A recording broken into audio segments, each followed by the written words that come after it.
En el nombre del Padre, y del Hijo, y del Espíritu Santo. Amén. Con gozo el corazón cante la vida, presencia y maravilla del Señor. De luz y de color bella armonía, sinfónica cadencia de su amor. Palabra esplendorosa de su verbo, cascada luminosa de verdad, que fluye en todo ser que en él fue hecho, imagen de su ser y de su amor. La fe cante al Señor y su alabanza, palabra mensajera del amor, responda con ternura su llamada, en himno agradecido a su gran don. Dejemos que su amor nos llene el alma en íntimo diálogo con Dios, en puras claridades cara a cara, bañadas por los rayos de su sol. Al Padre subirá nuestra alabanza, por Cristo nuestro vivo intercesor, en alas de su Espíritu que inflama en todo corazón su gran amor. Amén.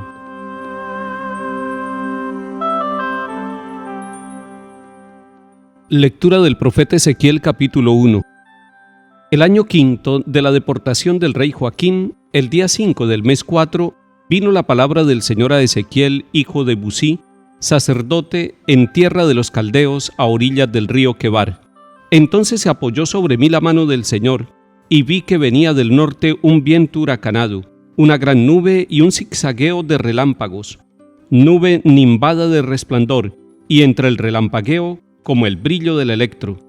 En medio de estos aparecía la figura de 4 seres vivientes, tenían forma humana, y oí el rumor de sus alas como estruendo de aguas caudalosas, como la voz del Todopoderoso cuando caminaban, griterío de multitudes, como estruendo de tropas, cuando se detenían, abatían las alas.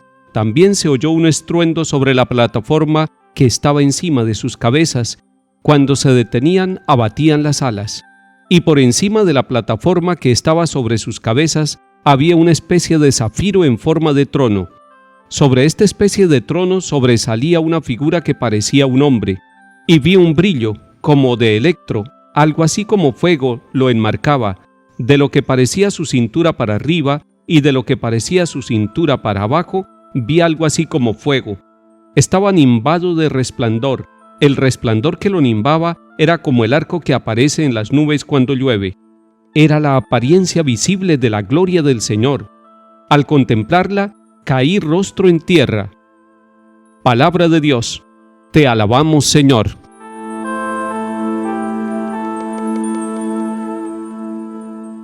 Empezamos a leer hoy al profeta Ezequiel, y estamos en el capítulo 1.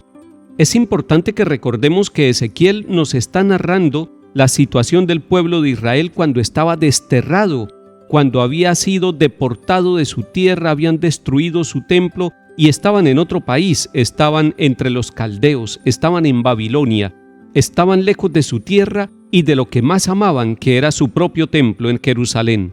Allí, entre los caldeos, a orillas del río Quebar, el profeta Ezequiel tiene una visión, y todo el texto que estamos leyendo tiene abundantes signos de la manera como Ezequiel trata de describirnos la experiencia de encuentro con Dios que él vivió. Por ejemplo, nos habla de viento huracanado, de una gran nube, de relámpagos, de brillo, de fuego, de resplandor, de arco iris, y todo eso para manifestar que la experiencia del encuentro que él, Ezequiel, tuvo con la gloria de Dios, marcó su vida. Al comienzo dice, vino la palabra del Señor a Ezequiel, pero además dice, entonces se apoyó sobre mí la mano del Señor.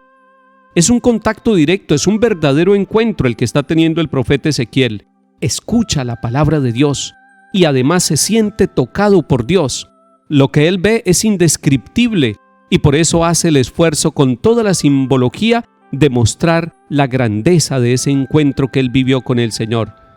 Termina diciendo el pasaje del día de hoy, era la apariencia visible de la gloria del Señor. Al contemplarla, caí rostro en tierra. ¿Qué mensaje nos está dando esta palabra de Dios hoy al comenzar esta semana? Nos está diciendo que la voz de Dios está dirigida a nosotros. Nos está diciendo que la mano de Dios nos toca a nosotros, es decir, Él quiere encontrarse con nosotros.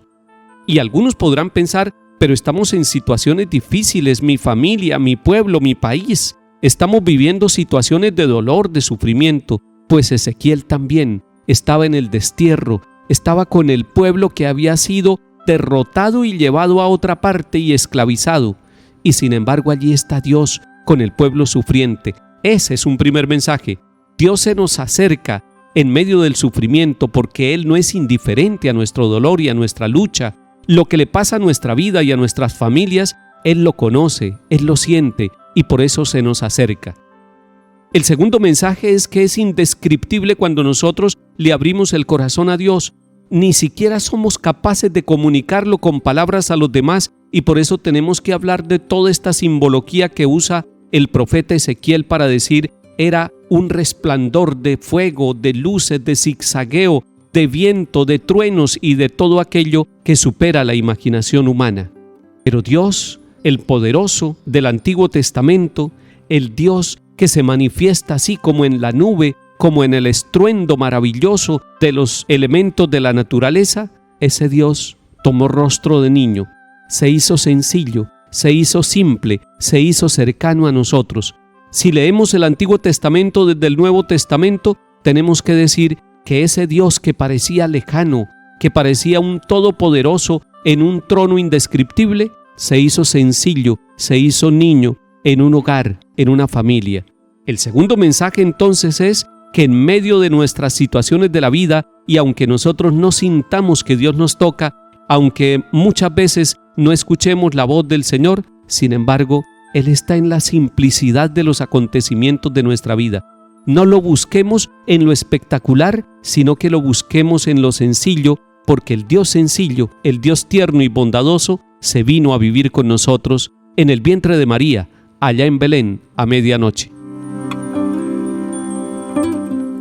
Salmo 148. Alaben al Señor en el cielo, alaben al Señor en lo alto, alábenlo todos sus ángeles, alábenlo todos sus ejércitos.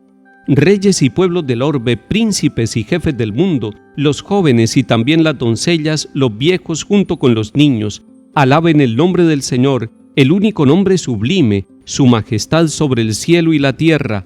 Él acrece el vigor de su pueblo, alabanza de todos sus fieles, de Israel su pueblo escogido. Lectura del Santo Evangelio según San Mateo, capítulo 17. En aquel tiempo, mientras Jesús y los discípulos recorrían juntos Galilea, les dijo Jesús: Al Hijo del Hombre lo van a entregar en manos de los hombres, lo matarán, pero resucitará al tercer día. Ellos se pusieron muy tristes. Cuando llegaron a Cafarnaún, los que cobraban el impuesto de las 2 dracmas se acercaron a Pedro y le preguntaron: ¿Su maestro no paga las 2 dracmas? Contestó: sí. Cuando llegó a casa, Jesús se adelantó a preguntarle: ¿Qué te parece, Simón? ¿Los reyes del mundo a quién le cobran impuesto y tasas? ¿A sus hijos o a los extraños? Contestó: a los extraños. Jesús le dijo: entonces los hijos están exentos. Sin embargo, para no escandalizarlos, ve al lago, echa el anzuelo, coge el primer pez que pique, ábrele la boca y encontrarás una moneda de plata. Cógela y págales por mí y por ti. Palabra del Señor. Gloria a ti, Señor Jesús. El texto de San Mateo, capítulo 17 que leemos hoy, tiene 2 partes.